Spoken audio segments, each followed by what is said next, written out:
दोस्तों क्या आप जानते हैं ताजमहल का डिजाइन कहाँ से लिया गया था? और क्या आप जानते हैं ताजमहल की नींव बनाने के लिए लकड़ियों का प्रयोग किया गया था? और क्या आपको पता है ये जो आप स्क्रीन पर देख पा रहे हैं ये ताजमहल नहीं है, दरअसल ये ताजमहल से मिलती जुलती इमारत है जो भारत में ही स्थित है। तो आज इस वीडियो में मैं आपके साथ ताजमहल से जुड़े कुछ ऐसे रहस्य साझा करूंगा जिनको सरकार भी बताने से घबराती है। तो बात करते हैं फैक्ट नंबर 1 की। दोस्तों ताजमहल को आज से तकरीबन 390 साल पहले सन 1631 में बनाना शुरू किया गया था और ये तकरीबन 22 साल बाद सन 1653 में बनकर पूरा तैयार हो गया था। इसको बनाने के लिए करीब 20,000 से ज्यादा कारीगर और मजदूरों का इस्तेमाल किया गया था और ताजमहल को बनाने के लिए हर एक चीज को हीरे की तरह परख कर चुना गया था। Fact number 2। दोस्तों ज्यादातर लोग नहीं जानते जो ताजमहल को सामने से देख रहे हैं दरअसल वो ताजमहल का पिछला हिस्सा है और जो ताजमहल का शाही दरवाजा है वो नदी के किनारे वाले छोर पर है। इस दरवाजे से अंदर आने के लिए पुराने समय में बादशाह और उनके मेहमान नदी पर नाव में बैठकर आया करते थे और उस समय ये दरवाजा मुख्य दरवाजा हुआ करता था और यहाँ एक चबूतरा हुआ करता था जिस पर चढ़कर इस दरवाजे में प्रवेश किया जाता था। लेकिन जैसे जैसे नदी में जल स्तर बढ़ता गया ये चबूतरा पानी में डूब गया और इस दरवाजे को बंद करना पड़ा। Fact number 3। दोस्तों ताजमहल की जो 4 मीनारें हैं ये थोड़ी बाहरी तरफ झुकी हुई हैं। अगर आप इसे ध्यान से देखेंगे तो आपको पता चलेगा। दरअसल इन मीनारों को जानबूझकर ऐसा बनाया गया है क्योंकि अगर भविष्य में भूकंप आए तो ये मीनारें बाहरी ओर गिरे जिससे मुख्य मकबरे को कोई नुकसान ना हो। Fact number 4। दोस्तों अभी तक ज्यादातर लोग भारत में कुतुब मीनार को ताजमहल से ऊंची इमारत मानते हैं, लेकिन कई बार जब इन दोनों इमारतों की ऊंचाई नापी गई तो इन दोनों इमारतों की ऊंचाई 73 मीटर रिकॉर्ड की गई और कई लोगों का तो कहना है कि ताजमहल की ऊंचाई 73 मीटर है और कुतुब मीनार की ऊंचाई 72.5 मीटर है। अगर ये सच्चाई है तो ताजमहल कुतुब मीनार से ऊंचा है लेकिन छोटा हरगिज नहीं है। Fact number 5। कहा जाता है ताजमहल के निर्माण के वक्त कुछ अदृश्य पारलौकिक शक्तियां इसकी नींव नहीं रखने देती थी। वह बार बार कारीगरों को डराकर ताजमहल का निर्माण शुरू करने से रोक देती थी। इससे परेशान होकर शाहजहां ने इमामों की सलाह ली। इमामों ने शाहजहां को अरब में बुखारा शहर के पीर हजरत अहमद बुखारी को बुलाने की सलाह दी। शाहजहां के बुलाने पर पीर हजरत अपने 4 भाइयों और कई सहायकों के साथ आगरा आ गए और ताजमहल की नींव रखने के लिए उन्होंने ताजमहल के नींव परिसर में कुरान के कलमे पढ़े। इसके बाद शाहजहां के हाथों ताजमहल की नींव रखकर ताजमहल का निर्माण शुरू किया गया और कहा जाता है इन 4 भाइयों की वजह से ताजमहल को बनवाने का काम शुरू किया गया था और यही कारण है जिसकी वजह से ताजमहल के चारों ओर इन 4 भाइयों की मजार बनी हुई है जो ताजमहल की हिफाजत करती है। लेकिन इस बात में कितनी सच्चाई है वो भारत के कई इतिहासकारों को भी नहीं पता। Fact number 6। दोस्तों ताजमहल एक भव्य इमारत है। इस इमारत को बनाने के लिए जेड और क्रिस्टल पत्थर को चाइना से मंगवाया गया था और लपिज लजूली को अफगानिस्तान से, तरकुश को तिब्बत से, कार्नेलियन को अरब से, सफेयर को श्रीलंका से, जस्पर को पंजाब से और मेन सफेद संगमरमर को राजस्थान के मकराना से मंगवाया था। कुल मिलाकर ऐसे ही 28 तरह के बेशकीमती रत्नों को सफेद संगमरमर में जड़ा गया था। इन सभी तरह की चीजों को विदेशों से आगरा लाने के लिए 1900 से ज्यादा हाथियों का इस्तेमाल किया गया था। Fact number 7। दोस्तों ताजमहल के मुख्य गुंबद का जो कलश है वो 19वीं सदी से पहले सोने का हुआ करता था, लेकिन 19वीं सदी के बाद सोने के कलश को बदलकर कांसे का कलश लगा दिया गया।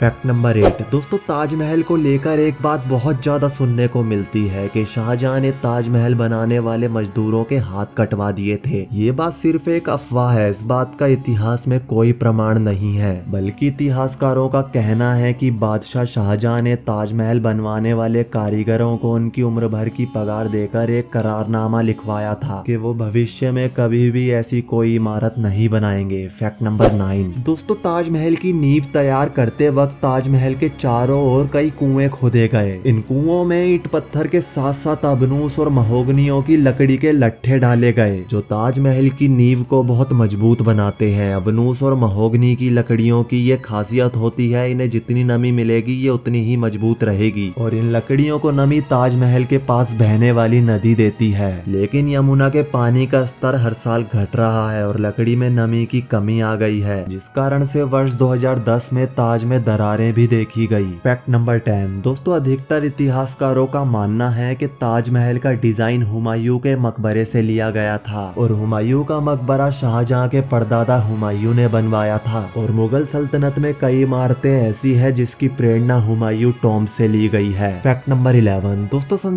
1631 में जब ताजमहल का काम शुरू हुआ तो इसकी कीमत का अनुमान करोड़ों में लगाया गया था। इस हिसाब से अगर आज के युग में इसकी कीमत का अनुमान लगाया जाए तो इसकी कीमत 57 अरब 65 करोड़ रुपए होती है। और आज के युग में इतना पैसा लगा के कोई इमारत बनना असंभव है। फैक्ट नंबर 12 दोस्तों, ताजमहल के कैंपस में लगे सारे फवारे एक साथ काम करते हैं और इन फवारों का रहस्य ये है कि ये फवारे किसी भी पाइप से जुड़े नहीं हैं, बल्कि इन फवारों के नीचे तांबे के टैंक बने हुए हैं जो एक साथ भरते हैं, तभी सभी फवारों से एक जैसे प्रेशर का पानी निकलता है। फैक्ट नंबर 13 दोस्तों, ताजमहल के बाहरी और एक अलग प्रकार के संगमरमर का प्रयोग किया गया है जिस पर जिस रंग की रोशनी पड़ती है वो उस रंग की रोशनी को प्रदर्शित करता है। कई बार आपने देखा होगा खासकर गर्मियों के मौसम में ताजमहल का रंग ज्यादा सफेद दिखता है और सर्दियों में अगर आप ताजमहल का रंग देखेंगे तो आपको ताजमहल का रंग थोड़ा सा डल दिखेगा क्योंकि उस समय सूरज की रोशनी थोड़ी कम होती है। और कई बार सूरज जब ढलते वक्त लाल होता है तो ताजमहल की रोशनी हल्की सी पिंकी शेड में भी दिखाई देती है। फैक्ट नंबर 14 दोस्तों, ईयर 1989 में भारतीय राइटर पुरुषोत्तम नागेश ओयक ने ताजमहल द ट्रू स्टोरी नाम की एक किताब लिखी थी। इस किताब में उन्होंने कई उदाहरणों सहित दावा किया कि ये मकबरा बनने से पहले एक शिव मंदिर हुआ करता था जिसका नाम तेजो महल्य था। और सन 2000 में पुरुषोत्तम नागेश ने अपनी बात को सिद्ध करने के लिए ताज की साइड को खोदने के लिए सुप्रीम कोर्ट में अर्जी भी दी थी जिसे सुप्रीम कोर्ट ने रद्द कर दिया था। और आर्कियोलॉजी सर्वे ऑफ इंडिया के अनुसार ताजमहल से पहले उस जगह शिव मंदिर था, इस बात का कोई सटीक प्रमाण नहीं है, बल्कि शाहजहां ने ताजमहल को बनवाया था, इस बात के प्रमाण ही इतिहास में मिलते हैं। अब इस बात में कितनी सच्चाई है ये कोई नहीं जानता और ऐसी बातों को सरकार भी दबाने की कोशिश करती है। सरकार ऐसी बातों को आम आदमियों को बताने से इसलिए घबराती है, सरकार सोचती है अगर इस तरह की बातें आम लोगों को पता चल गई तो भारत में भविष्य में दंगे भी हो सकते हैं। फैक्ट नंबर 15 दोस्तों, कहा जाता है शाहजहां नदी के दूसरी पार एक और ऐसा ही काले संगमरमर का ताजमहल बनवाना चाहते थे और माना जाता है ये काले संगमरमर का ताजमहल वे अपने लिए बनवाना चाहते थे, लेकिन जब शापित कोहिनूर हीरा उनके पास आया तो उन्हें इस हीरे का श्राप लगा और उनके अपने बेटे औरंगजेब ने ही उन्हें बंदी बनाकर कैद कर लिया और काले संगमरमर के ताजमहल का सपना उनका हकीकत में नहीं बदल पाया। फैक्ट नंबर 16 दोस्तों, दूसरे विश्व युद्ध के दौरान भारत सरकार ने ताजमहल के चारों ओर बांस का घेरा बनवाया था ताकि ताजमहल को युद्ध की वजह से किसी तरह की हानि न हो। सन 1965 और 1971 के भारत पाकिस्तान युद्ध के दौरान भी भारत सरकार ने ताजमहल के चारों ओर बांस का घेरा बनाया था। फैक्ट नंबर 17 दोस्तों, ताजमहल की खूबसूरती को देख कई देशों ने इसकी नकल करने की कोशिश की जैसे कि कोलंबिया, चीन और बांग्लादेश, लेकिन ये सभी इमारतें ताज की बराबरी नहीं कर पाई और ये सभी इमारतें ताजमहल की खूबसूरती के आसपास भी नहीं है। लेकिन मुगल बादशाह आजम शाह ने सबको हैरान करते हुए महाराष्ट्र के औरंगाबाद में अपनी माँ दिलरस बानो की याद में 17वीं सदी के आखिरी में बीबी का मकबरा नाम की एक इमारत को बनवाया था। ये इमारत काफी हद तक ताजमहल जैसी लगती है जिसे ताजमहल की तर्ज पर ही बनवाया गया था। फैक्ट नंबर 18 दोस्तों, शाहजहां का ध्यान जब ताजमहल को बनवाने में लगा हुआ था तभी उनके पास कोहिनूर हीरा आया और हीरे के आते ही उनके बेटे औरंगजेब ने आगरा पर आक्रमण कर अपने ही पिता शाहजहां को कैद कर लिया। और जब शाहजहां से पूछा गया कि वो क्या चाहते हैं तो उन्होंने कहा उनको ऐसी जगह पर कैदी बनाकर रखा जाए जहां से वो सीधा अपनी आंखों से ताजमहल को निहार सके। उनकी ये ख्वाहिश पूरी कर दी और कैद में रहकर वह सिर्फ ताज को ही निहारते रहते और यही कैद में उन्होंने अपनी आखिरी सांस ली और मरने के बाद उन्हें मुमताज के साथ ही ताजमहल में दफनाया गया। फैक्ट नंबर 19 दोस्तों, शाहजहां को पता था कि ये शान और शौकत, ये दौलत और ये ताकत सब यहीं खत्म हो जाएगी। उन्होंने सोचा एक ऐसी यादगार चीज को बनवाया जाए जो हमेशा रहे और इसी को देखते हुए शाहजहां ने मुमताज की याद में ताजमहल को बनवाया। आज बादशाह की सल्तनत नहीं रही, उनकी हुकूमत नहीं रही और शाहजहां खुद भी नहीं रहे, लेकिन बस एक ताज है जिसने बादशाह की प्रेम कहानी को कई अरबों कई करोड़ों लोगों की जुबान पर आज भी जिंदा रखा है। तो दोस्तों, ये ताजमहल के बारे में पूरी विस्तार से जानकारी थी। इस वीडियो को अपने मित्रों, अपने प्रियजनों को कृपया करके जरूर शेयर करना और इस तरह की और ज्यादा वीडियोस देखने के लिए हमारे यूट्यूब चैनल फैक्टोइड फैक्ट्स को सब्सक्राइब करके बेल नोटिफिकेशन पर क्लिक करके ऑल पर जरूर क्लिक करना, तभी आपको इस तरह के और ज्यादा वीडियोस के नोटिफिकेशन मिलेंगे। और अभी तक अगर वीडियो को लाइक नहीं किया तो प्लीज जाते जाते वीडियो को एक लाइक कर देना और वीडियो के लिए कमेंट सेक्शन में अपनी राय जरूर देना। तो आते हैं नेक्स्ट वीडियो में, तब तक के लिए बाय बाय।